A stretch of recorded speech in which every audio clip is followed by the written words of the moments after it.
BOOZHOO Nij Anishinabe Doog, and welcome back to the show. Welcome back to BOOZHOO Nana BOOZHOO.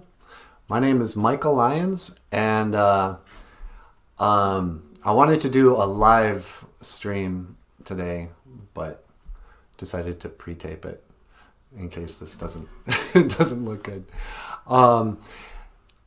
First of all, before we start, I just want to say chi miigwech, big thank you to Lorraine, Holly, and Aaron, who've all donated to the GoFundMe campaign. I can't tell you thank you enough, how much it means to me. And to everyone who's sharing it, I really appreciate it. The word's getting out, and I think we're going to be able to, I'm hoping we'll be able to raise our, we'll meet our campaign goal.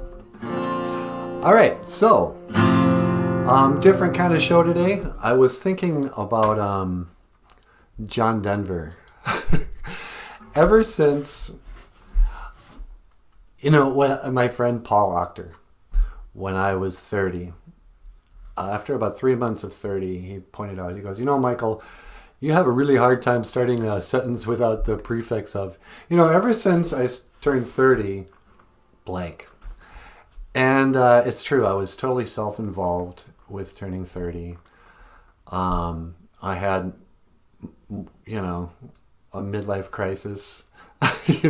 Where's my life going? Oh, what happened to my youth? And media, TV and comedy and everything, there's a lot of focus on turning 30. There was even a TV show called 30-something, which explored the inner thoughts and whatever of what's like to be in your 30s. And now that I'm in my 50s, I realize how stupid all that is. To have a midlife crisis at 30 is assuming you're only going to live to be 60. But also, 30 is so young. I mean, and everybody says that. I know people in their 70s will go, you're 53, big deal. But, so there's all this focus on turning 30. Then by the time you turn 40, that's like the second wave of self-involved reflection. And there's all this talk about how significant 40 is and what a midlife crisis 40 can bring. For women, if you're not married, the odds, they say, of not only getting married, but even finding love are about as good as getting struck by lightning. And, there's all this talk about what the 40s mean. Now, for a lot of people, it's kids and, the whole rat race and kids going off to college and blah, blah, blah. And, and then the second wave of where am I going in life and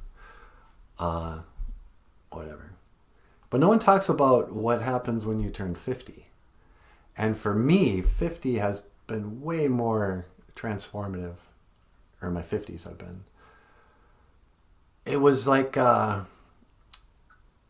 something clicked when I turned 50, and all these cliches about becoming conservative and hokey. I mean, I used to be cool. I used to be really, really liberal. All my friends were minorities and gays, and I was a big advocate for trans rights way back in the day. My favorite movie I think it was late 80s, was a movie called My Life in Pink. And it was this beautiful movie about a little transgendered boy. And then at 50, I became this, dork. And I'm really old-fashioned now. But, and one of the things that changed was my taste for music. I was successfully closed-minded about country music my whole life. And to this day, I'm really ignorant on country music stars. But I don't know, 80% of the time when I turn on the radio in my car, which is now just set at the country station,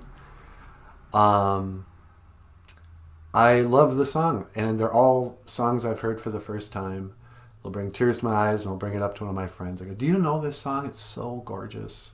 I'll be like, yeah, that's been, a mainstay. But one of the things I've discovered in the last couple of weeks is that I like John Denver. I learned how to play Leaving on a Jet Plane. And I've just been working on Country Roads. Is that what it's called? This is Leaving on a Jet Plane. But, you have to understand that in the 80s, John Denver was the opposite of cool. I was the kind of person to wear eyeliner and, picture Duran Duran as being the standard for cool. And then at the same time, there was John Denver with wire rim glasses, a bowl haircut, singing about living in the country, strumming an acoustic guitar. I never would have believed that I would love John Denver so much. But, like all these other country songs, I've reheard these songs and went, that's a beautiful song. Now as a middle-aged man, or as an old man, or whatever you want to call me, in this season of my life, I love songs like Leaving on a Jet Plane.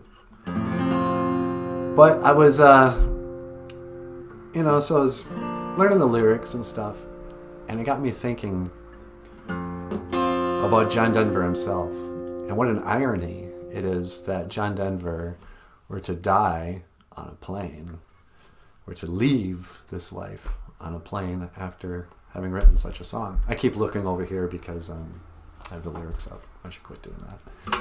And years ago, I used to live in Colorado, in Boulder, Colorado, where John Denver had a home. And a friend of mine was an assistant to his previously, years earlier, and was friends with his wife, or his ex-wife. And so I heard some inside stuff about John Denver. And, John Denver's image was all-American and just, everybody loved John Denver. They didn't think he was cool, but, he seemed like a nice person.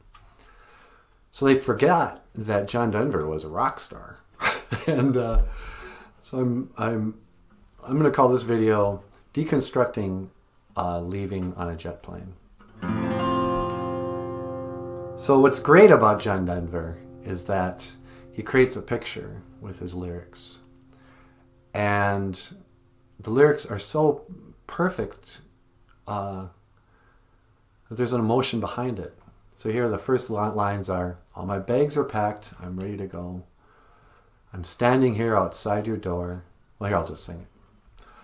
All my bags are packed, I'm ready to go. I'm standing here outside your door. I hate to wake you up to say goodbye.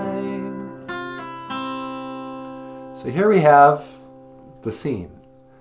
A man's got to go. He's outside her door, knocking, saying, I hate to wake you up, but I have to leave. What's really sweet about this too is that you immediately understand that he didn't sleep with her. If he's got a knock on the door, unless he's outside, which I don't think he is, they had this romantic weekend or something, and now he's got to leave, so he's got to say goodbye, and she's still asleep. He doesn't, tap on her shoulder and say, I got to go. He knocks on her door because he slept on the couch. This is the old days. See how conservative I've become? I respect that.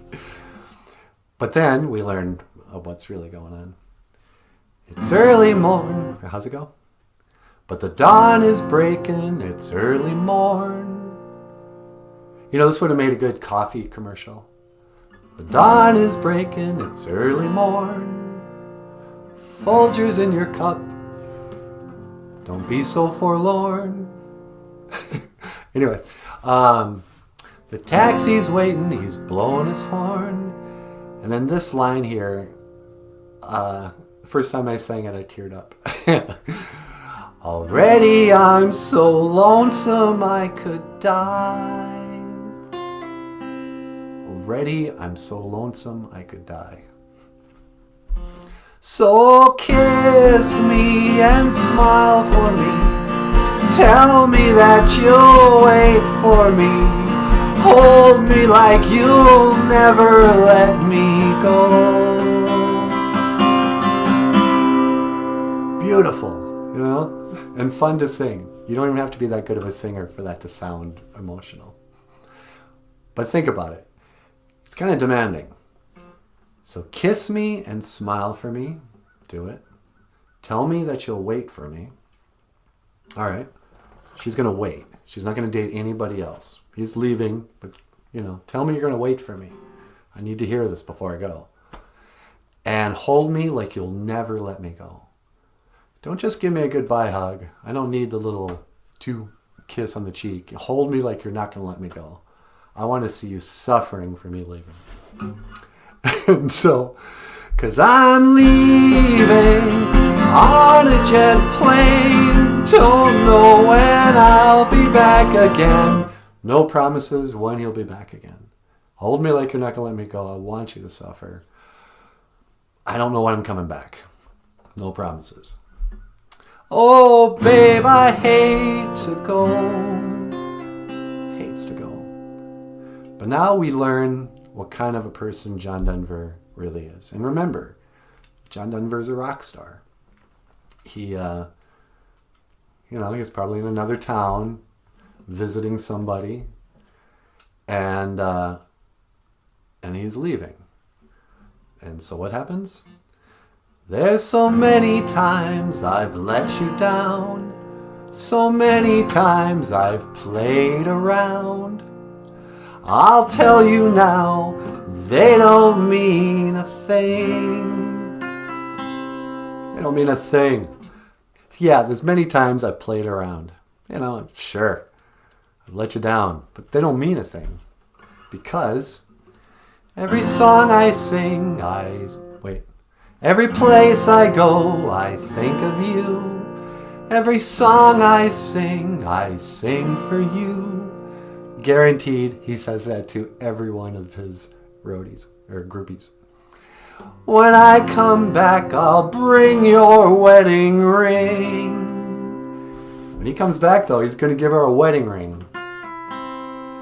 So kiss me and smile for me. Tell me that you'll wait for me. Hold me like you'll never let me go. 'Cause I'm leaving on a jet plane. Don't know when I'll be back again. But I will be bringing a wedding ring. I don't know when, but for sure. You can trust that. Oh, how I hate to go. And now, he goes back. Now the time has come to leave you. One more time, let me kiss you. Where am I?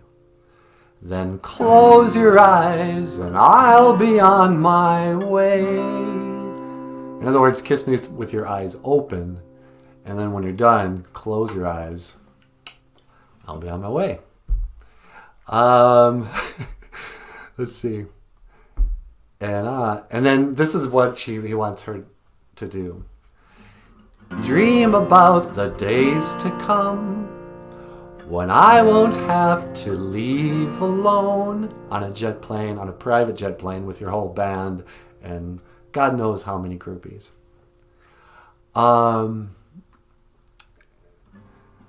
'Cause dream about the days to come when I won't have to leave alone, about the times I won't have to say. And this is what makes John Denver a genius and why he gets so many girls on the road, is that he just set up the chorus again that we already had in our head twice.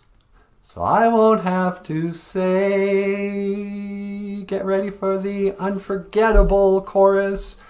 So kiss me and smile for me. Tell me that you'll wait for me.